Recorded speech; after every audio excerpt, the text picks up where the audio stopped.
Tem aqui o tema, tá? Sobre a importância da pregação bíblica e é o mesmo texto que o André leu, Efésios capítulo 4, versículo 13. Então, abra sua Bíblia. Se já estava aberta, mantenha. Apenas o versículo 13. Efésios capítulo 4, versículo 13. Efésios 4, versículo 13. Até que todos alcancemos a unidade da fé e do conhecimento do Filho de Deus e cheguemos à maturidade, atingindo a medida da plenitude de Cristo. Oremos. Senhor Deus, nós te louvamos, agradecemos por tua bondade. Muito obrigado por essa conferência. A vida pessoa que é tão iluminando-a e claramente, Pai, grata e fidelidade, Pai, também a fé delas, porque nós cremos que o Senhor pode mais nos usar e trazer bem-aventuranças. Nós te louvamos, em nome de Jesus. Amém. Eu gostaria de agradecer o convite do André e também pela presença aqui do meu irmão Kaique e do meu tutor Lorival, que desde o início tem me ajudado na minha caminhada de fé e é responsável também pela minha caminhada de vocação como pastor. E eu louvo a Deus pela vida dele. Queridos, a importância da pregação. Em um século que nós vivemos desenfreado, onde ouvimos de tudo, onde ouvir a voz de Deus? Onde encontrar realmente uma palavra fiel às Escrituras? É muito difícil.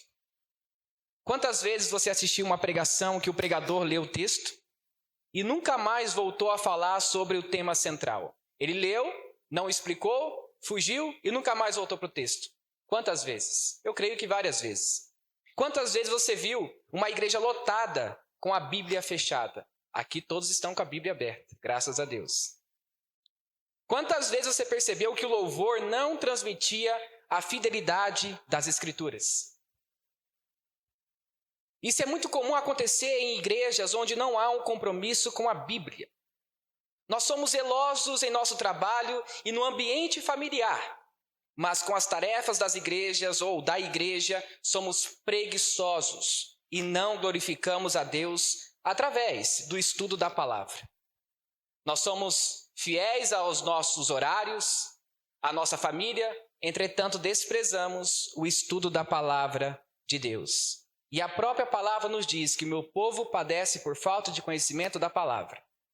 Se nós não estudamos a palavra de Deus, os falsos profetas vão nos enganar. As filosofias vão nos enganar e por aí vai. Líderes que não estudam a Bíblia e não têm uma vida de oração não têm nada de bom para oferecer ao seu rebanho. Toda ovelha que viver comendo palha, uma hora morrerá. Então vamos falar sobre a importância da pregação bíblica. Mas antes disso, eu preciso falar para vocês sobre a importância do contexto em que Paulo estava inserido. Paulo visitou pela primeira vez a igreja em Éfeso, na sua segunda viagem missionária. E durante esse período, ele pregou na sinagoga da cidade de Éfeso, ou nas sinagogas, porque eram várias. Depois ele retornou a Éfeso e permaneceu cerca de 3 anos ensinando. O interessante é que havia, naquela época, uma escola, a escola de Tirano, que é uma escola onde tinha várias salas onde você podia alugar para ensinar os seus aprendizes. Era muito comum os filósofos fazerem isso. Eles tinham seus aprendizes, alugavam uma sala ali na escola de Tirano e ensinavam qualquer coisa. Coisa da mente, do coração.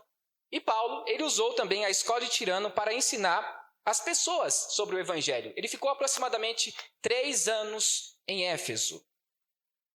E depois que ele ficou esse tempo em Éfeso, um fato curioso é que era muito comum na cultura greco-romana alugar salas para debater ideias sobre questões filosóficas e até mesmo religiosas.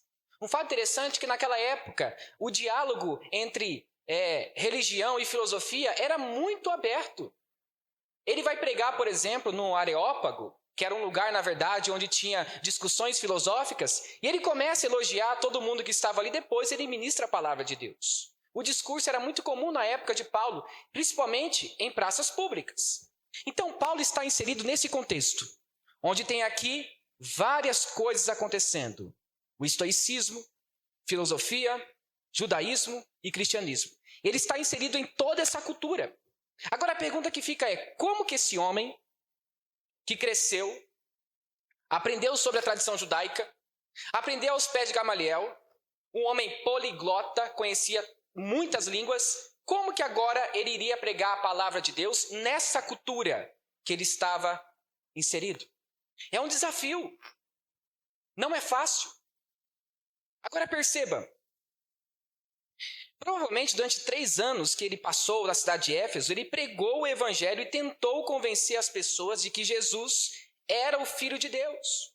Uma tarefa até então muito difícil, pois a cultura de Éfeso era recheada de sacerdotes que adoravam a Zeus, Rei dos deuses, Deus do céu, o Deus do relâmpago e do trovão.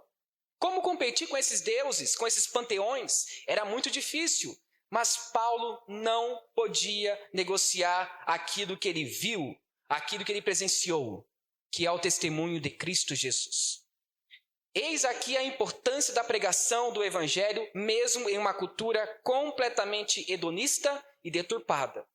Agora perceba, meus amados, havia também, nesse mesmo contexto de Éfeso, a deusa Diana, que era conhecida como a deusa da caça, da lua e protetora das jovens. Perceba que isso aqui é muito importante. Paulo estava entre os gentios, filósofos e também religiosos. Ele não podia negar seus valores por causa das histórias dos panteões mitológicos ou pela filosofia que reinava na mente das pessoas. Tu entrava, por exemplo, em uma sala filosófica em Éfeso, você ouvia falar sobre Zeus. Você ouvia falar sobre Ícaro. Você ouvia falar sobre Hércules, menos sobre Jesus. E então Paulo está inserido nesse contexto. E ele não podia rejeitar aquilo que ele viu, aquilo que ele ouviu também das testemunhas oculares de Jesus. E então esse homem ele se levanta como o ministrador da palavra e ele mesmo diz: eu estou aqui para pregar o evangelho para os gentios. Foi para isso que eu fui enviado. E fui chamado pelo próprio Deus, chamado como um apóstolo de Cristo. Agora ele está pregando o evangelho em uma região que é completamente pagã, idólatra. Mas não para por aí. Só havia uma forma de se manter fiel. Qual é essa forma? Expondo as Escrituras e pregando sobre Jesus Cristo. Essa é a cultura de Paulo. E a pergunta que fica é: mudou muito do que nós vivemos hoje? Não. Vivemos em uma cultura desse jeito. Tudo quanto é religião, tudo quanto é filosofia. E como nós podemos ser fiéis à pregação do Evangelho? Como? Então eu quero trabalhar com 3 pontos. Primeiro ponto, precisamos de capacitação. Todos os membros da igreja precisam de uma liderança que os leve mais próximos de Deus. É necessário, se o pastor não for capacitado, tampouco será a membresia da igreja. É impossível. É por isso que Paulo nos mostra que os pastores, nos versículos anteriores, evangelistas e mestres, são importantes para capacitar as pessoas a entenderem o evangelho, para que sejam o quê? Frutíferos. Para anunciarem a mensagem da salvação, que às vezes será rejeitada pelos seus familiares, pelos seus amigos, pelas pessoas que estão no seu serviço. Mas nós temos que estar capacitados para quê? Para dar razão à nossa fé. E como dizia Paulo, não me envergonho do evangelho, porque é o poder de Deus para a salvação de todo aquele que crê. Você tem vergonha de pregar a mensagem do evangelho? Você tem vergonha de anunciar o nome de Jesus nos seus familiares ou entre os seus familiares? Porque Jesus fala o seguinte: olha, aquele que me negar diante dos homens, eu também negarei diante do Pai. Quando você não fala sobre Jesus, você está o negando de uma certa forma. Então, eu não posso negociar a pregação fiel da palavra de Deus por causa das filosofias mundanas. O que nos move é a palavra. Agora, por que estudar as Escrituras? E aprender com aqueles que fazem parte do corpo de Cristo. Por que é tão importante? Para que todos alcancemos a unidade da fé e do conhecimento do Filho de Deus. Tem muitas Bíblias por aí que estão fechadas há tanto tempo, tem tanta poeira, que dá para escrever o seu nome na capa. Pessoas que não têm o hábito de ler a palavra do Senhor. Aí quando se depara de uma cultura hedonista, de uma cultura totalmente plural, nós não sabemos mais o que fazer. Muita gente pensa muita coisa, fala muita coisa, e nós não sabemos dar razão à nossa fé. Imagine agora a cena. Paulo está diante de uma cultura totalmente idólatra, pagã. Pessoas que durante muito tempo foram ensinadas por filósofos relevantes da época. E agora ele traz uma mensagem de um homem que nasceu em uma cidade pequena, em Belém, morou em Nazaré, era um judeu. E supostamente ele ressuscitou dos mortos, que era uma loucura para eles. Então como que Paulo poderia trazer essa mensagem de uma forma fiel? Não voltando atrás e olhando para Cristo. Hoje, por exemplo, eu estava no shopping Dom Pedro. Meu filho de 7 meses conheceu um shopping grande, porque em Hortolândia só tem um pequenininho. A gente foi no Dom Pedro. E então eu resolvi entrar na livraria Leitura. E eu percebi que muitos jovens estavam eufóricos, pegando livros aqui, acolá, levando até um certo lugar para verificar o preço. E eu estava verificando quais eram os livros, as temáticas dos livros, né? Livros com temas picantes. Livros LGBTs. Contos de fadas. Mas eu não vi nenhum jovem comprando uma Bíblia. Essa é a cultura em que nós estamos inseridos. E não podemos fugir dela. É impossível. Agora, nós não podemos negociar os nossos valores por causa dessas coisas. No fim, sabe o que esses jovens eles querem? Eles querem, na verdade, buscar algo diferente para a vida deles. Olha só. Esses jovens de hoje em dia, voltando um pouco atrás, não foge muito da nossa realidade, voltar alguns anos. Eles querem ler esses livros para trazer uma realidade a eles. Uma realidade que às vezes não existe. Buscar em histórias, às vezes coisas vazias. Buscar nessas histórias uma forma de entreter as suas vidas. É isso que os nossos jovens estão buscando por aí, mas no fim vai faltar algo para preencher as almas dessas pessoas, desses jovens. Algo para preencher o coração, que somente Cristo pode fazer isso. E Paulo, quando entendeu essa mensagem, ele não pôde ficar calado. Quando ele pregou para os judeus, o que eles fizeram com o evangelho? Recusaram. O que ele disse? Vou para os gentios. Vou pregar para eles. E muitos creram em Cristo. Então nós devemos estar capacitados para pregar o evangelho a essas pessoas, a esses jovens, a essas mulheres, a esses homens. Devemos estar preparados. Então, essas pessoas que leem essas coisas, quando se deparam com a Bíblia, vem o sono, vem a inquietação e o desejo em buscar em uma outra fonte, uma leitura um pouco mais dinâmica, que seja um pouco mais atual. A Bíblia é muito arcaica. Eu preciso que a Bíblia fale sobre as coisas de hoje, então a Bíblia tem que ser o quê? Atualizada. Se eu não atualizar a Bíblia para os dias de hoje, ela não pode falar comigo. Eu preciso que a Bíblia defenda o meu pensamento feminista. Se não defender o meu pensamento, ela não serve, porque não fala nos dias de hoje. Gente, a Bíblia é tão atual como o jornal que vai sair amanhã. Ela é a nossa regra e prática de fé. Não precisa ser atualizada. Não precisa ser renovada. Ela continua a mesma. E é a partir disso que nós temos que pregar o evangelho. Meus queridos, perceba que esse é o mesmo contexto que Paulo estava inserido, que estava vivendo. Os jovens gregos gostavam de ouvir sobre os mistérios do estoicismo. O estoicismo é muito legal de ler, mas cuidado. Qualquer ideia filosófica que está acima do próprio evangelho, recuse. Leia por curiosidade, filtre que é bom, mas não leve para a sua vida muitas coisas. Mas enfim, o estoicismo era muito importante naquela época.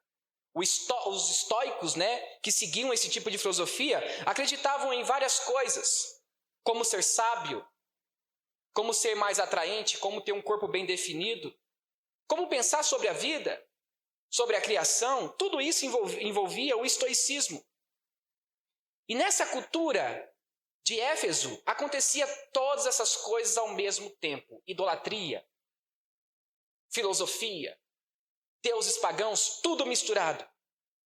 E lembrando que nessa época, os algozes deles eram os romanos. Éfeso estava sob o Império Romano. Quem mandava em tudo ali eram os imperadores. Mas perceba, essa igreja estava enfrentando muitos desafios. E Paulo sabia exatamente o que ele estava falando. É por isso que quando Paulo entende a cultura, ele começa a falar sobre o capacete da salvação em Efésios capítulo 6. Porque quem liderava o império naquela época, os soldados em Éfeso, eram os romanos. Então, por isso que ele começa a falar sobre o capacete da salvação, a armadura, as sandálias, porque eram instrumentos ou objetos, ou até mesmo coisas do Império Romano. Então, o povo estava entendendo a linguagem de Paulo. Então, Paulo entendeu o contexto da sua cultura, mas ele não negociou a pregação do Evangelho. Agora, é por isso que nosso mundo é tão frenético hoje em dia. Porque nós estamos envolvidos em todas essas coisas. E nós precisamos de capacitação. E a capacitação não é algo individual e egocêntrico, não vem de nós. O único que pode nos capacitar para pregar o Evangelho é o Espírito Santo de Deus.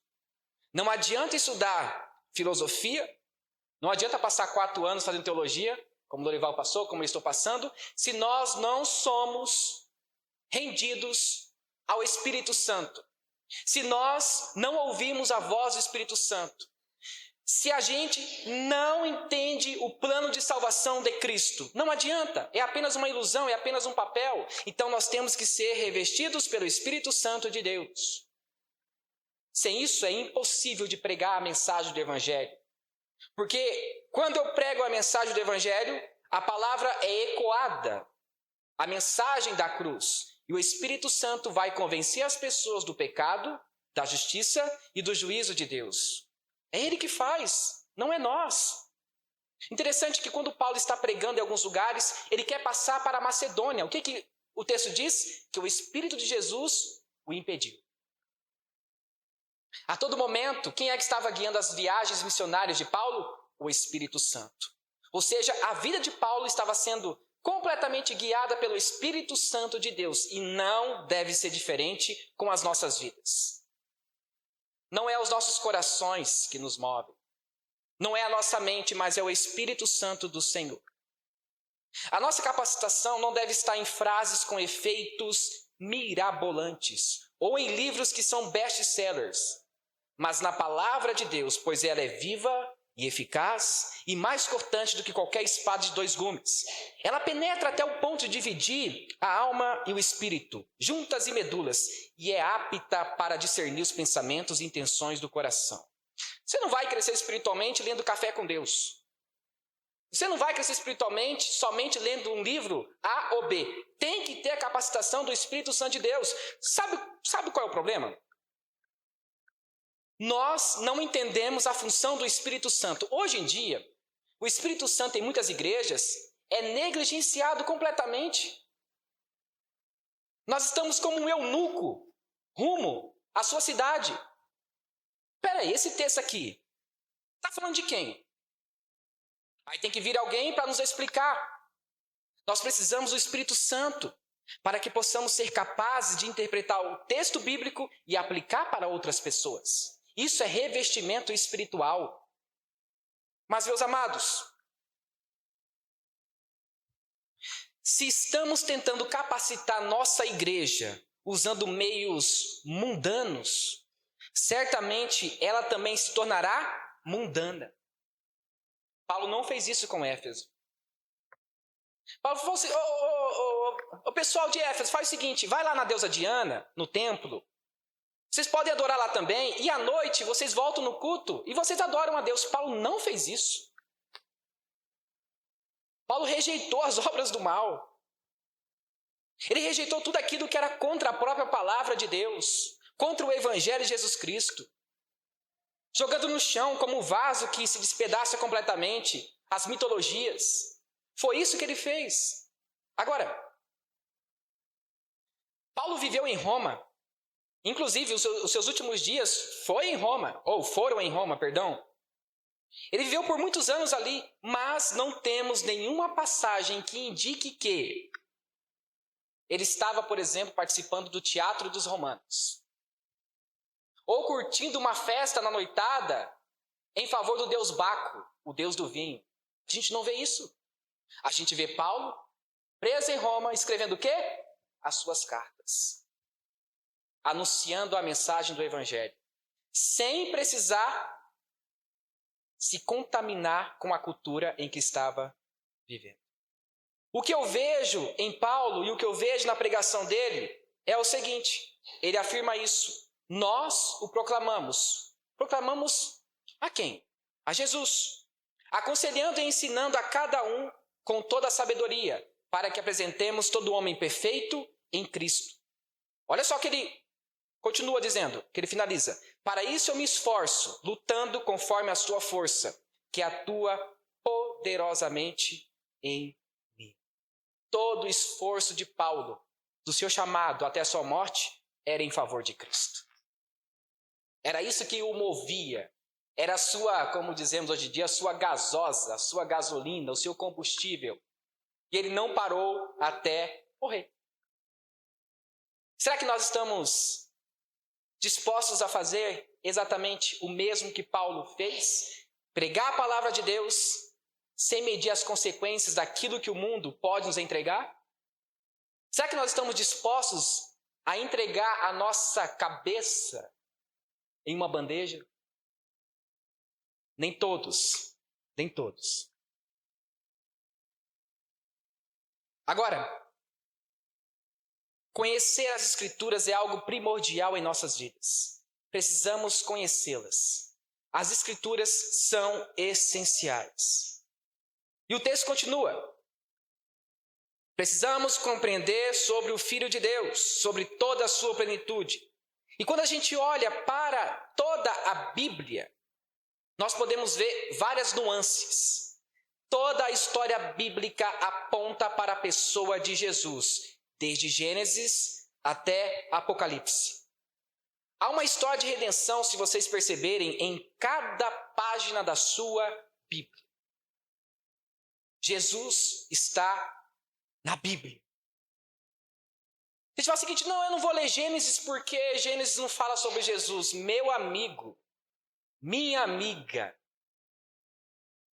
existe graça em Gênesis. Por que Deus não matou Adão e Eva e os perdoou e ainda fez pele na verdade, ou vestimentas para eles? Por que Deus fez isso? Sabe o que se chama isso? Graça. Como tu não encontra graça em Gênesis? Quando Deus liberta o seu povo do Egito, mesmo diante de uma idolatria e tudo mais, Deus liberta o seu povo. Mesmo sendo murmuradores, Deus leva o seu povo rumo à terra prometida. Sabe como se chama isso? Graça. Existe graça em cada página da nossa Bíblia. Então precisamos pregar as Escrituras. Sem ela, não podemos viver. Se a gente não entender as Escrituras, seremos como meninos inconstantes,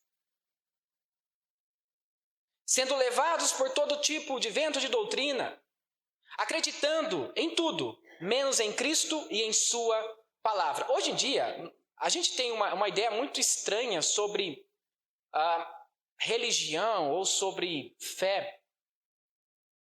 Às vezes eu entro no Instagram de uma pessoa que mandou mensagem, Caio, por favor, o que está escrito em Gênesis 8:1? Aí eu vou lá e eu respondo. Aí eu vou ver o perfil da pessoa, tá lá, Ares.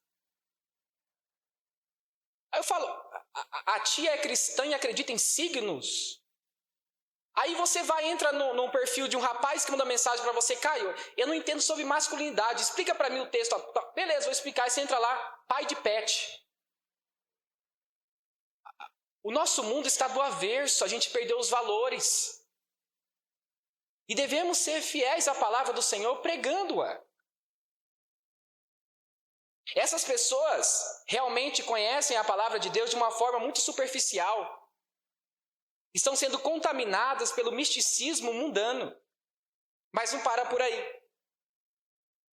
Então, quando eu entendo tudo isso, eu entendo também que nós precisamos de capacitação para dar razão à nossa fé e fixar a bandeira de Cristo em cada centímetro do Brasil. Interessante, né, que eu vejo algumas pessoas dizendo, olha, eu tenho um chamado para ir para Orlando, para Nova York, Amsterdã. A pessoa nunca pregou o evangelho para o vizinho.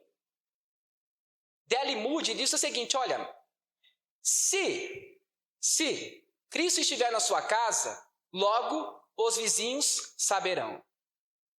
Tem outra frase, Deus não precisa de suas obras, mas seus vizinhos sim. Isso é o evangelho.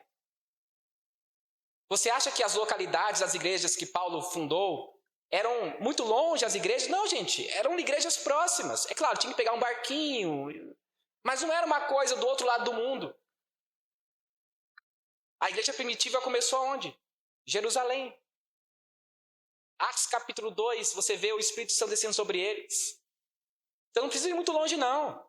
Pregue para o seu vizinho, para os seus familiares. Essa é a mensagem do evangelho. Então eu chego no segundo ponto. Precisamos ser maduros na fé.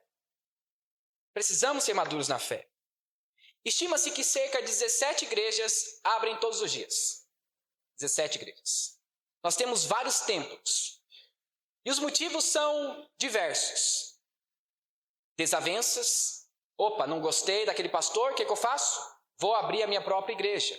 É por isso que nós temos a tríade do mal. Valdemiro Santiago, nós temos Edir Macedo e Ageno Duque, que é o movimento neopentecostal. Começa com R.R. Soares, depois Edir Macedo, depois Valdemiro, Ageno Duque, e por aí vai. Desavenças, não concordei com a sua doutrina, não concordei com uma palavra que você disse, eu vou fundar minha própria igreja.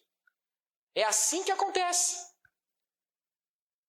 Igrejas neopentecostais estão sendo fundadas, pentecostais também, e reformadas. Todo dia, aproximadamente 17 igrejas são abertas por aí em todo o Brasil. A pergunta que fica é, como esses pastores estão iniciando a sua carreira?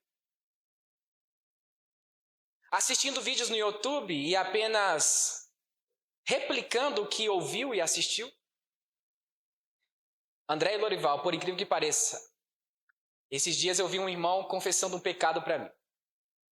Foi o seguinte, faltava 30 minutos para começar o culto e eu esqueci que era para me pregar. O que eu fiz? Eu fui no YouTube e peguei uma pregação do Augusto Nicodemos.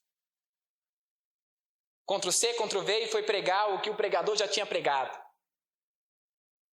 E foi. Por quê? Não tem compromisso com a palavra de Deus. É mais fácil fazer Ctrl+C e Ctrl+V. É mais fácil não olhar a sua agenda. É mais fácil ficar 3, 4, 6 horas na Netflix e maratonar do que ter compromisso com a igreja. Isso é um prejudicial para nós. É muito prejudicial. Então, esses novos pastores ou pastores mais velhos, mais experientes, estão abrindo igrejas por aí sem ter uma maturidade espiritual. Isso faz mal para a igreja em que eles vão pastorear. Então, esses pastores ou líderes não se debruçam na palavra. Não são exímios leitores.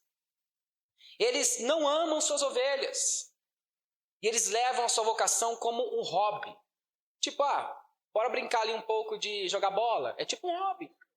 Não é um compromisso com Deus. Não é um compromisso de, por exemplo, eu entender que se eu pregar o evangelho eu posso perder a minha cabeça ou eu posso ser morto. Não, é apenas um hobby.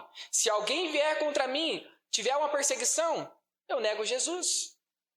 Porque é um hobby. Se é um hobby, logo eu escolho outro. E Paulo continua, para que cheguemos à maturidade. Então, por que nós precisamos de mestres, pastores, de pessoas capacitadas para nos ensinar? Para que cheguemos à maturidade. E essa maturidade não é através de vãs filosofias, mas é através da palavra de Deus. Como que o mundo é evangélico? É uma maravilha. A pessoa vai lá, lê a Bíblia e decora 2 versículos. João 3,16. Que Deus amou o mundo de tal maneira que deu seu Filho unigênito, para que todo aquele que nele crê não pereça, mas tenha a vida eterna. Opa, um versículo.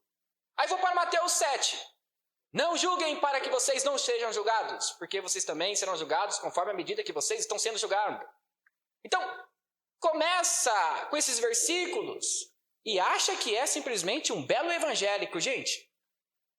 Essa ideia de evangelicalismo vai surgir ali em meados dos anos 70 e 80 com uma onda de cruzada evangélica e também de conferências. Ser evangélico é a coisa mais fácil hoje em dia. É a coisa mais fácil. Agora, ter o caráter de Cristo, ter o cheiro de Cristo, o perfume, não é para qualquer um. É por isso que nós temos que entender que devemos pegar a palavra de Deus, colocar em nossos corações e entender que a nossa vida também é um testemunho de fé para outras pessoas. Billy Graham disse o seguinte: muitas vezes as pessoas que estão aí afora, sabe, a única Bíblia que elas vão ler é a sua vida. É o seu testemunho. Então perceba que não é somente a palavra de Deus, mas aquilo que eu falo, aquilo que eu faço, também são coisas que podem afetar a vida de outras pessoas. É por isso que nós devemos dar um bom testemunho. E então essas pessoas que se intitulam evangélicas dizem o seguinte: pronto, agora eu sou evangélico. Eu posso usar alguns versículos fora de contexto para defender a minha ideologia, a minha ideia. Então começam a surgir umas ideias muito estranhas, que nós temos que buscar na Bíblia para defender e dar razão à nossa fé. Meu corpo, minhas regras, faço o que eu quiser com o meu corpo. A Bíblia não é a minha regra, não é. Não é meu fundamento de fé, é Simone de Beauvoir. Eu quero ler Os Dois Sexos de Simone de Beauvoir, entender o que é seu conceito feminista, e a Bíblia deixa de lado. Um dia, quando eu quiser ler alguma coisa, eu leio a Bíblia como literatura, mas não como livro sagrado. É preocupante o tempo que a gente vive. É por isso que nós precisamos de pastores, mestres e evangelistas que nos ajudem a pregar o Evangelho de Cristo, para que nós não sejamos enganados por essas pessoas. Meus amados, essas pessoas são levadas por suas emoções, são como sementes lançadas entre o espinheiro, são sufocadas pelos prazeres do mundo e acabam não frutificando. Quando eu ensino a palavra de Deus, quando eu mostro quem realmente é Cristo, isso implica em frutificação. Agora perceba, eu não estou colocando o sucesso de uma igreja na quantidade de pessoas. Às vezes é apenas inchaço. Só isso. Às vezes não é um corpo saudável, está apenas inchado. Mas a palavra de Deus certamente vai frutificar em nossas vidas. Porque é impossível eu receber o presente da graça e não compartilhar com outras pessoas. Isso é o quê? Egoísmo. Egoísmo. Ser maduro na fé não é rezar 10 Ave Maria. Deixar o Salmo 91 aberto na sua sala, tocar ali quando chega. Opa, peraí, o Espírito Santo veio sobre mim agora. Não, não é isso. E muito menos ficar terceirizando a oração. Sabe aquela pessoa que nunca ora e só pede oração para o pastor? Terceirizando a oração. Não, eu fui espiritual agora porque eu falei para o pastor as minhas dificuldades. Espera aí, isso daí não é ser espiritual. Não é. Então como que a gente aprende tudo isso? Lendo a palavra e entendendo o que Jesus trouxe para nós. Entre no seu quarto, ore em secreto. Reconheçam os frutos segundo a árvore. Então, é assim que nós devemos entender sobre espiritualidade. E não podemos confundir a maturidade espiritual com soberba. Não podemos. Infelizmente, nas redes sociais, há uma disputa muito grande para descobrir quem é o maior teólogo da internet. Quem é o maior? Mas Paulo nos ensina que o nosso conhecimento deve estar nas Escrituras. E devemos ter como objetivo falar sobre a pessoa de Cristo, em sua plenitude. Então, eu não estudo teologia, ou não faço EBD, para que eu seja soberbo, e para que também eu diga para todo Amanda, eu sou a melhor teóloga ou o melhor teólogo. Eu faço isso para conhecer melhor a Cristo.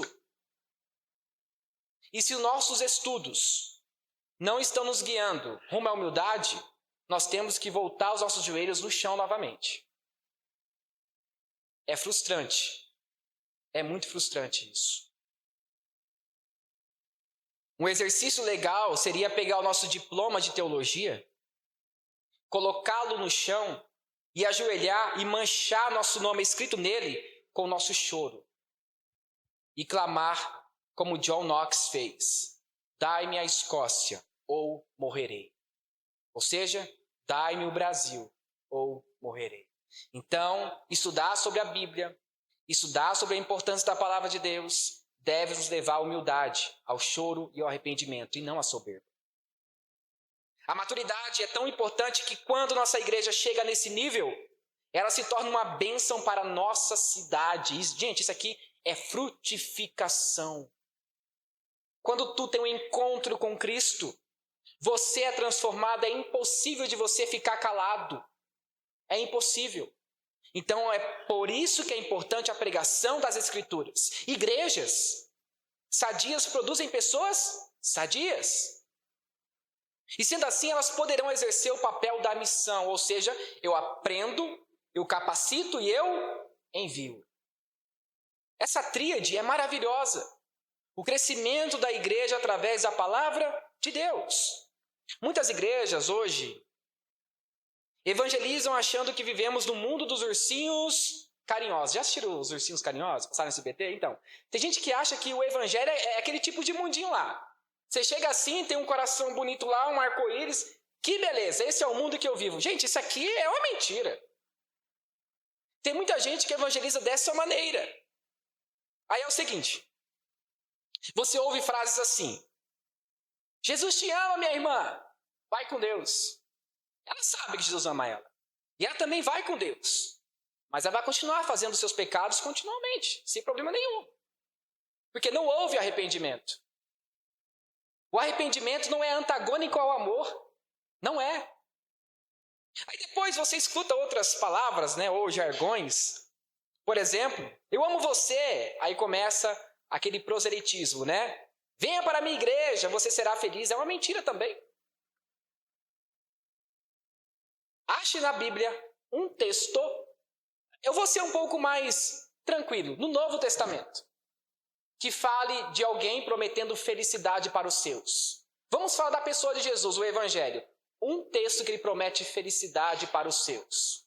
Ele não promete felicidade, ele promete vida eterna. E não é nada referente a este mundo, mas o porvir. Esse é o Evangelho. Isso aqui não é os ursinhos carinhosos. Isso aqui é o Evangelho. Então, é isso que nós precisamos prezar. Agora, é por isso que quando essas pessoas chegam na igreja, vivem um sonho infantil, como o Pequeno Príncipe. Ou um outro livro, onde tudo é muito bonitinho, muito coloridinho. Essas pessoas não criam maturidade espiritual e morrem na sua superficialidade, ou seja, raso demais o conhecimento. E o interessante é que se vocês tiverem a oportunidade, isso acontece no domingo de manhã. Você vai no centro de uma igreja, no centro de uma cidade muito grande, você encontra ali algumas igrejas. A maioria delas são neopentecostais. Quando tu entra de manhã ali, olha só as pessoas que estão lá. Senhores e senhoras. Em busca do quê? Cura e milagre. Eu lembro de um vídeo na internet que perguntou sobre uma passagem bíblica para tal senhora e ela não soube responder. E a resposta dela foi: eu não vim aqui para ler Bíblia, eu vim aqui para buscar o meu milagre. Igreja, gente, não é um hospital. Igreja é lugar de perdão. Igreja é lugar de arrependimento. Igreja é lugar de contrição. Igreja é lugar de salvação. Então, esse daqui é o evangelho que devemos pregar. E entender que a mensagem do evangelho não pode ser negociada por causa do mundo. Aquele que quer ser amigo do mundo se torna inimigo de Deus. E Paulo foi completamente contra isso. A verdade é que os pregadores atuais são relevantes. A palavra não. Por isso que uma liderança sadia pode ajudar a sua igreja a desenvolver uma fé autêntica. E mostrando a realidade do Evangelho. Somente dessa maneira as pessoas chegarão à maturidade espiritual em Cristo. E chego no terceiro e último ponto. Precisamos da plenitude de Cristo. Precisamos. Conhecer a Cristo também é se relacionar com Ele. Se eu o conheço, eu relaciono com Ele. E quando chegamos em um nível de intimidade tão grande, é impossível de não o imitar. Somos imitadores de Cristo, embaixadores. Mas perceba, o Paul Washer, ele tem uma frase muito marcante, que ele fala o seguinte: crescer em santidade ou em Cristo é um desejo de não ser igual a Britney Spears. Eu poderia aqui simplesmente atualizar para nós que somos brasileiros. Não ser como a Anitta. De não ser igual ao mundo. De não ser igual à maioria dos que dizem cristãos. Mas de ser como Jesus. Então, o espelho de vocês não deve ser o Caio Modesto, o Lorival, o André, irmão A ou irmão B. É Cristo. Porque hoje ou amanhã, um de nós vamos falhar. Mas Cristo está sentado em seu alto e sublime trono. Nada se move, nada se mexe. Tudo está sob o seu controle. Então nós podemos confiar nele. Se a gente confiar em mãos humanas, já era. Quando um dia escorregar com você e falar assim: peraí, você não era crente? Peraí, você me ajudou ontem e não pode ajudar hoje? Pessoas falham. Mas Cristo não. Ele permanece lá, assentado em um alto e sublime trono. Assim como Estevão viu a ele quando estava próximo do seu martírio. Como podemos chegar a essa compreensão sobre Cristo? Entender a sua plenitude? Simples. Abra a sua Bíblia. Leia e desfrute as páginas de graça dele. Leia os evangelhos. A cada capítulo é graça sobre graça. É uma coisa maravilhosa. Maravilhosa. Mas aí vem algumas perguntas. Caio, eu não consigo ouvir a voz de Cristo. Leia as Escrituras. Mas mesmo assim, Caio, eu não consigo ouvir nada. Faz o seguinte, leia em voz alta. Você vai conseguir entender a vontade de Deus e quem realmente é Cristo. A Bíblia interpreta a própria Bíblia. Quer conhecer a vontade de Deus? Abra sua Bíblia e leia ela. Mas hoje parece que é diferente. Eu preciso ir em tal igreja para ouvir tal profeta revelar o meu RG, CPF e onde eu moro. Daí eu vou entender a vontade de Deus sobre a minha vida. Mas não. Parece que o nosso contexto mudou completamente. A mensagem do Evangelho, a palavra de Deus, não é mais importante. É superficial agora e é secundária. Eu preciso daquilo que vem de Deus, as suas promessas, mas não daquilo que vem de Jesus. Aí é um problema. Aí é um grave problema. É impossível conhecer a plenitude de Cristo e experimentá-la e continuar ouvindo pregações humanistas e antropocêntricas. Paulo a todo momento pregava a Jesus. Ele não pregava sobre Apolo, sobre Pedro, Barnabé ou a ele mesmo. Mas era a mensagem do Evangelho que era um escândalo para os judeus e loucura para os gentios. O pregador não tem nada a dizer a não ser aquilo que já está escrito. É por isso que nós, presbiterianos, somos apaixonados pela pregação expositiva. Ler, explicar e aplicar o texto. Ou seja, nós não temos nada a dizer. É a própria palavra. Isso evita heresias por aí. Não é minha convicção que vai convencer ninguém. Esse papel é de quem? Do Espírito Santo de Deus. Minhas palavras não podem penetrar na alma de ninguém e transformar o ser de alguma pessoa. Todo o poder vem dele e sem ele nada podemos fazer. É como ele diz, eu sou a videira, vocês são os ramos. Se vocês não estiverem em mim e eu não estiver em vocês, nada vocês podem fazer. Não sou eu que estou dizendo, é a palavra de Deus. Sem ele não podemos fazer nada. As nossas vãs filosofias não servem de nada. O nosso diploma não serve de nada. O meu salário não serve de nada. O meu carro, a minha casa não servem de nada. É a palavra de Deus. E ponto final. Com ela não se negocia. Não trocamos ela por 30 moedas de prata. Com a palavra de Deus não tem negócio e ponto final. E Paulo entendeu exatamente isso. Não precisamos de 10 passos para sermos felizes. Tem livrinhos por aí que você encontra, você paga R$ 9,90. 10 passos para você encontrar a felicidade. Gente, a felicidade plena está em Cristo. É uma paz que excede todo o entendimento, que nós não conseguimos explicar, uma paz nunca experimentada antes. É nele que encontramos. Então é impossível de ler essa palavra e continuar sendo a mesma pessoa, continuar calado, sem ministrar a palavra do Senhor. É impossível. Eu tenho que gritar muito alto para os meus familiares, para os meus amigos. Na hora do lanche, eles precisam saber quem é Cristo. Se eu não fazer isso, eu vou morrer. Eu vou morrer. Não precisamos de pregações egocêntricas, precisamos de Cristo. Precisamos tirar o homem do púlpito, do altar, tirá-lo e colocar Cristo aqui. Desligar as luzes, os holofotes. A única estrela que brilha no altar é Jesus. Somente Ele. É por isso que eu acho muito fantástico que, durante algumas passagens no Novo Testamento, você vê homens tentando adorar os apóstolos. E Pedro fala o seguinte: não, você não vai me adorar, não. Eles entenderam que a centralidade era Cristo, e não eles mesmos. E isso é fantástico.